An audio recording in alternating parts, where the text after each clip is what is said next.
Welcome back to our channel. The knock came at 11:40 at night, during the kind of storm that rattles windows and makes you check twice that your doors are locked. 3 sharp raps, then a pause, then one more, softer, like whoever was on the other side had almost changed their mind. I opened it to find my neighbor standing there soaked to the bone, mascara running, arms wrapped around herself. She looked at me and said, "I know this is late. I know we're basically strangers. But I need you." I had no idea that sentence would rewrite the next 2 years of my life. My name is Nathan Cole. I'm 33, an electrician by trade, the kind of man who shows up early, finishes what he starts, and doesn't make a habit of drama. I'd moved into the house on Larkspur Lane about 8 months earlier, after a divorce that ended quieter than it should have. My ex-wife, Rachel, hadn't cheated, hadn't screamed, hadn't done anything dramatic enough to make a good story. She'd just looked at me one day over breakfast and said she felt like she was living someone else's life, and 6 months later the life was legally divided and I was signing paperwork for a single-story house 2 towns over with a yard I didn't know how to landscape and a kitchen I didn't know how to fill. I wasn't bitter about it. I want to be clear about that, because bitterness makes a man do stupid things, and I'd promised myself I wasn't going to be the guy who dragged his ex-wife's ghost into every conversation for the next decade. I was just quiet. Quiet in the way people mistake for sad, when really it's closer to careful. I went to work, I came home. I fixed things around the house that didn't need fixing because fixing things was the one part of my life that still made sense to me. The house next door had been empty when I moved in. Then, in the spring, a moving truck showed up, and I watched from my kitchen window like a nosy old man as a woman in her early 30s directed 2 movers with the calm authority of someone who had done this before and didn't love doing it. She had dark blonde hair pulled back in a practical ponytail, jeans rolled at the ankle, and a 6-year-old girl trailing behind her holding a stuffed rabbit by one ear like it was the only stable thing in her world. I didn't introduce myself that first day. I told myself it was because I didn't want to be the creepy neighbor who shows up the second the truck's empty. The truth was closer to this. She had the look of someone carrying something heavy, and I'd learned by then that people carrying something heavy don't usually want a stranger asking what it is. Her name was Claire Bennett. I learned that from the mail carrier, who mentioned it in passing one afternoon while I was checking my own box, the way small-town mail carriers do when they've decided you're trustworthy enough to gossip with. Divorced, apparently. Moved from 2 counties over. Little girl's name was Lily. For the first few months, we were exactly what neighbors are supposed to be. A wave across the yard. A comment about the weather. Once, I helped her carry a dresser in from her car when the movers had clearly measured the doorway wrong, and she thanked me with the kind of polite exhaustion that told me she wasn't in the market for anything beyond gratitude. I respected that. I wasn't in the market for anything either, or so I told myself, right up until the night everything changed. The storm had been building all evening, the kind of weather system the local news treats like a minor celebrity, cutting into every show to remind you it's coming. By 10 o'clock, the wind was doing something ugly to the trees along our street, and by 11, the power had flickered twice before deciding to stay on out of what felt like spite. I was in my living room reading with a flashlight nearby, just in case, when the knock came. I want to tell you I opened that door calm and steady, the reliable neighbor everyone assumes I am. The truth is my heart was already going before I turned the handle, because nobody knocks like that at midnight in a storm unless something's wrong. Claire stood on my porch in a raincoat that had stopped doing its job an hour earlier, water running off the hood, her hair plastered flat against her face. She was holding her phone in one white-knuckled hand like it was a weapon she didn't know how to use. "I know this is late," she said, and her voice was doing that thing voices do when a person is fighting hard to sound steadier than they are. "I know we're basically strangers. But I need you." I stepped back and pulled the door wide. "Come in." "What's wrong?" She didn't move at first, like crossing my threshold was a decision that cost her something. "My basement's flooding," she said. "The sump pump died, I think, or the power's tripping something, I don't know. I just know there's 4 inches of water down there and my breaker panel is right next to it and I don't know what I'm looking at and Lily's asleep upstairs and I didn't know who else to call at midnight." There it was. Not a social visit. Not curiosity. A woman standing on my porch because the alternative was standing alone in a flooding basement next to a live electrical panel, at midnight, with a 6-year-old asleep above her. "Let me grab my boots," I said. She exhaled like she'd been holding that breath since the moment the water started rising. Her basement was worse than she'd described, which is usually how basements work. The sump pump had failed completely, probably years overdue for replacement, and the water was creeping toward an outlet strip that had no business being that close to the floor in the first place. I killed the breaker to that section before anything caught fire or someone caught something worse, then spent the next hour hauling a wet-dry vac up and down her basement stairs while Claire bailed buckets beside me, both of us soaked, both of us not talking much because there wasn't much air left over for talking. At one point, around 1 in the morning, she straightened up, wiped her forehead with the back of a wet hand, and said, "I don't even know your last name." "Cole," I said. "Nathan Cole." "Claire Bennett." She managed something close to a laugh. "Nice to officially meet you. Sorry it's over a flooded basement."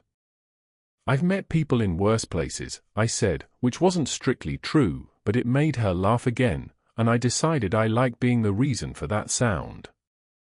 We got the water under control by 2. I promised to come back the next day with a replacement pump, because the one she had was beyond saving and I wasn't going to let her sleep another night with that kind of risk sitting in her basement. She walked me to her door, arms crossed against the cold, hair drying into something wild and unbothered. "Thank you," she said. "I mean it."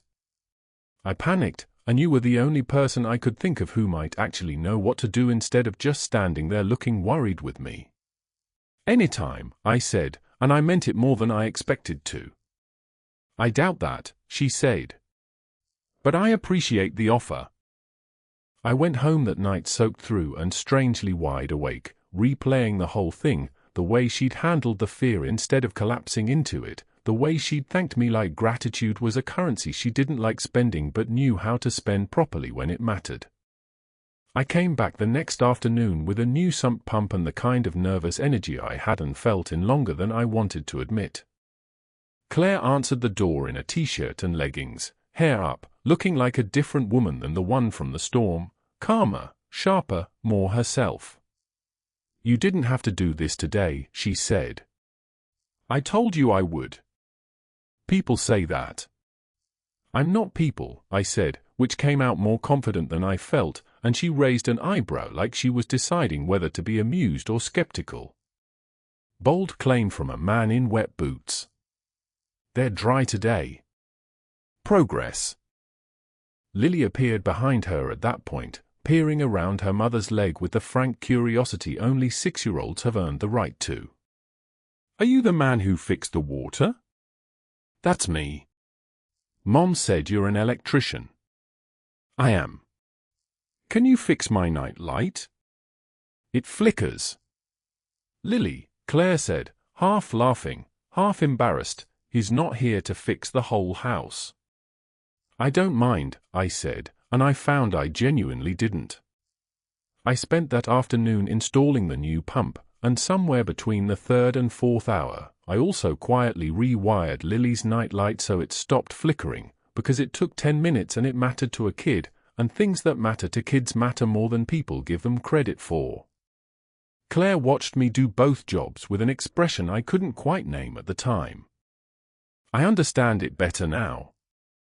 It was the look of a woman recalibrating what she thought she knew about how much a person could be trusted with small, unglamorous acts of care.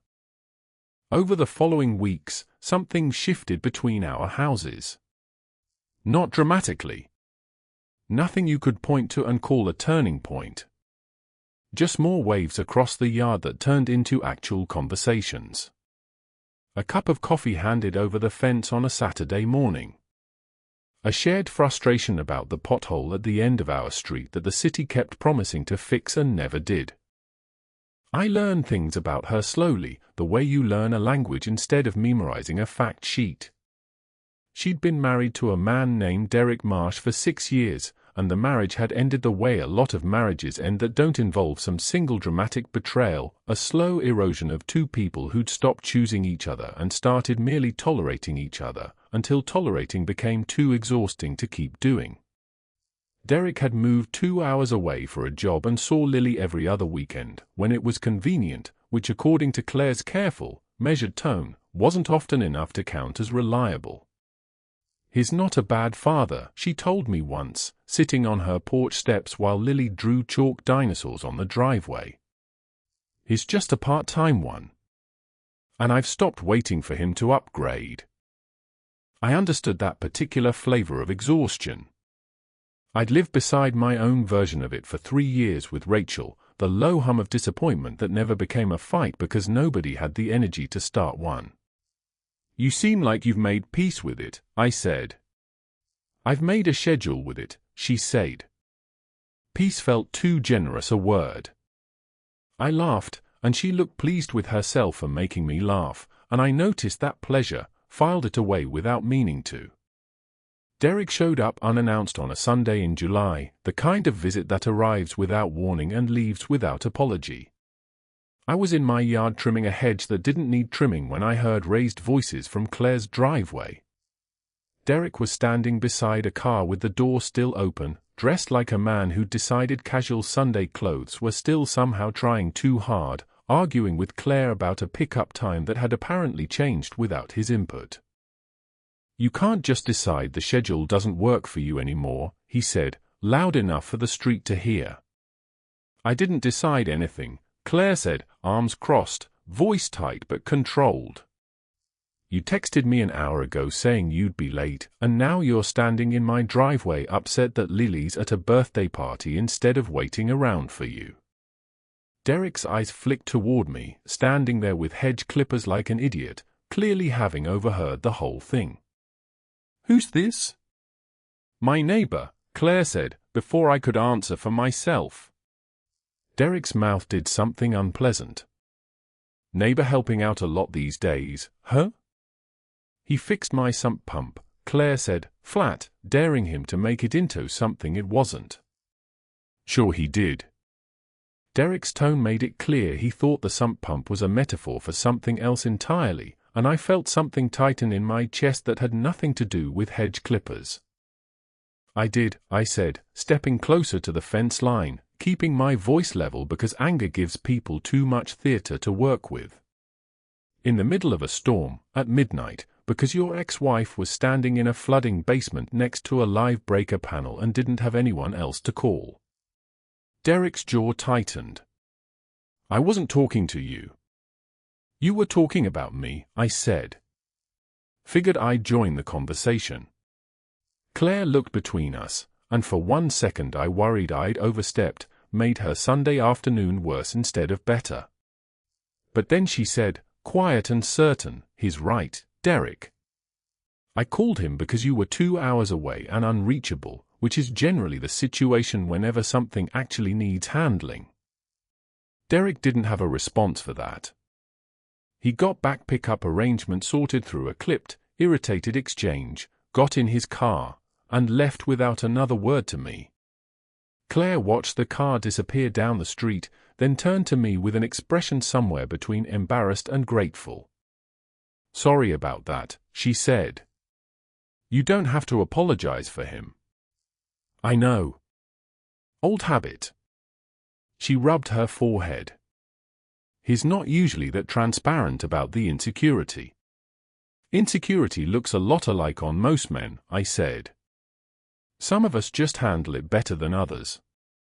She almost smiled. "Is that a subtle brag?" "Extremely subtle," I said. "You had to work for it." That earned a real laugh, and something in the tension of the afternoon eased. Our first actual date happened almost by accident, 3 weeks later.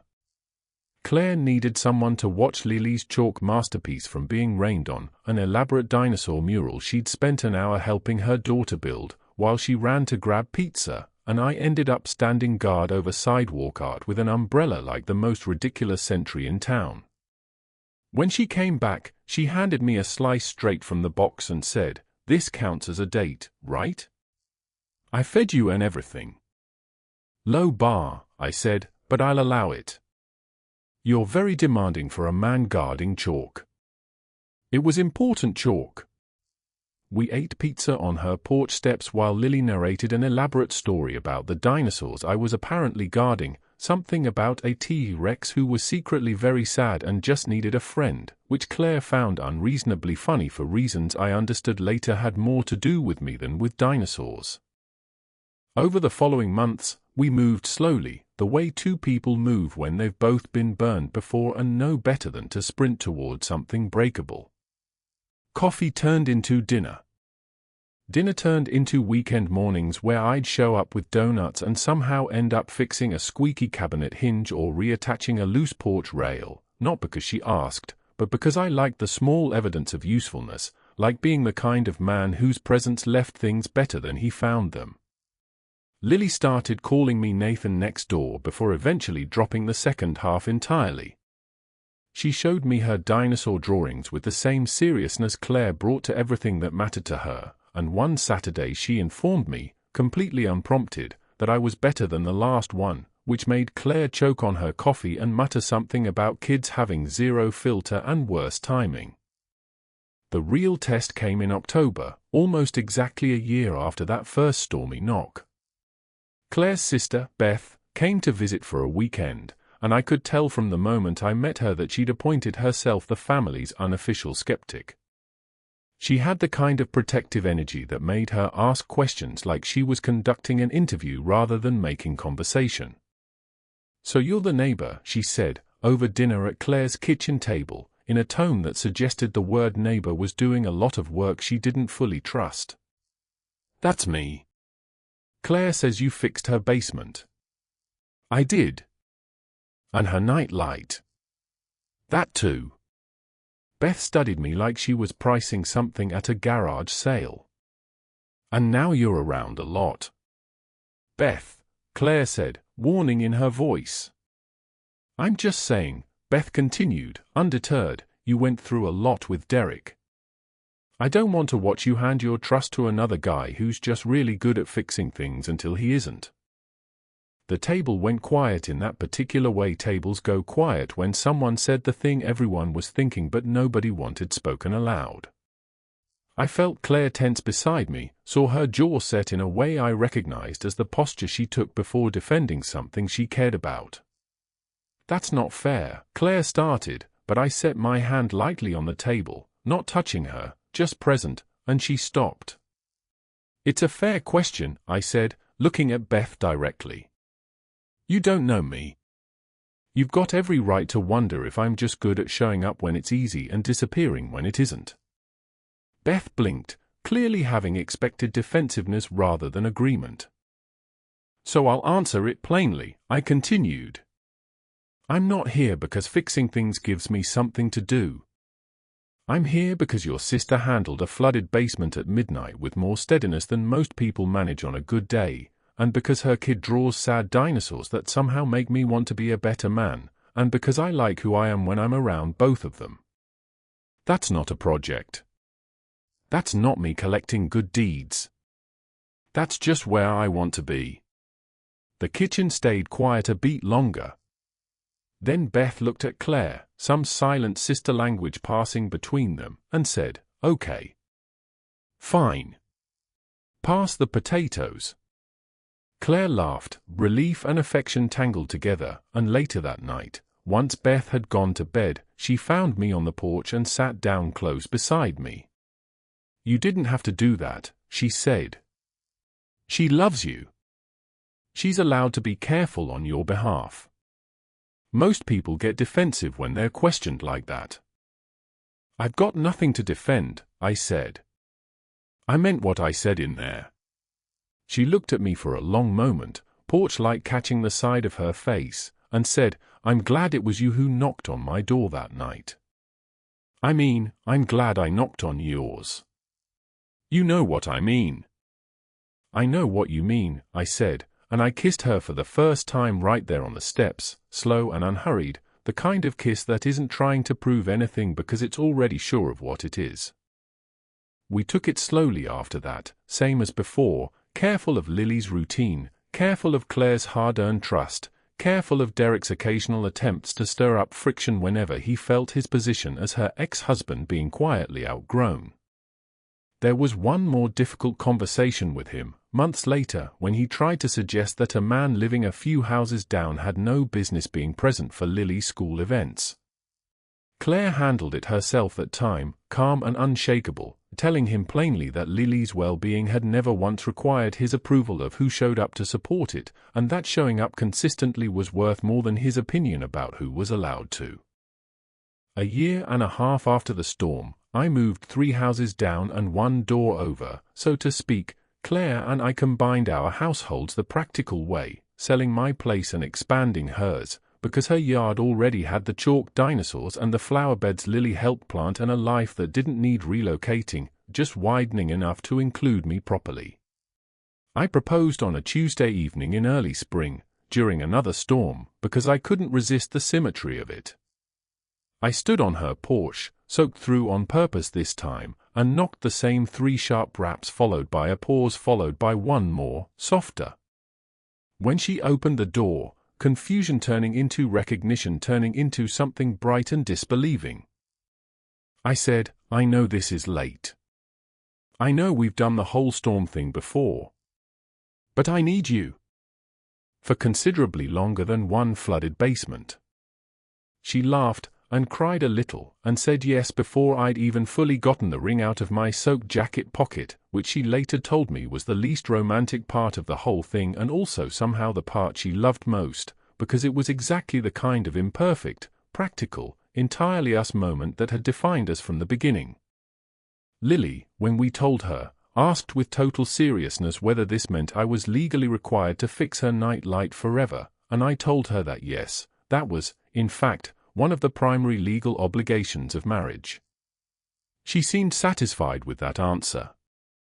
These days, when people ask how Claire and I got together, she tells them the short version, that her basement flooded and her neighbor showed up. I tell the slightly longer version, the one about a woman who knocked on my door needing help and never once made me feel like helping her was some kind of transaction. The truth underneath both versions is simpler than either. Sometimes the person who ends up mattering most isn't the one who sweeps in with fireworks. Sometimes it's the one who shows up in the middle of a bad storm with the right tools and stays around long after the water's gone. What would you have done if a neighbor you barely knew showed up at your door in the middle of the night saying they needed you? And have you ever had a small act of showing up turn into something you never expected? Tell me your story in the comments. If you enjoyed this one, leave a like, subscribe, and I'll see you in the next video.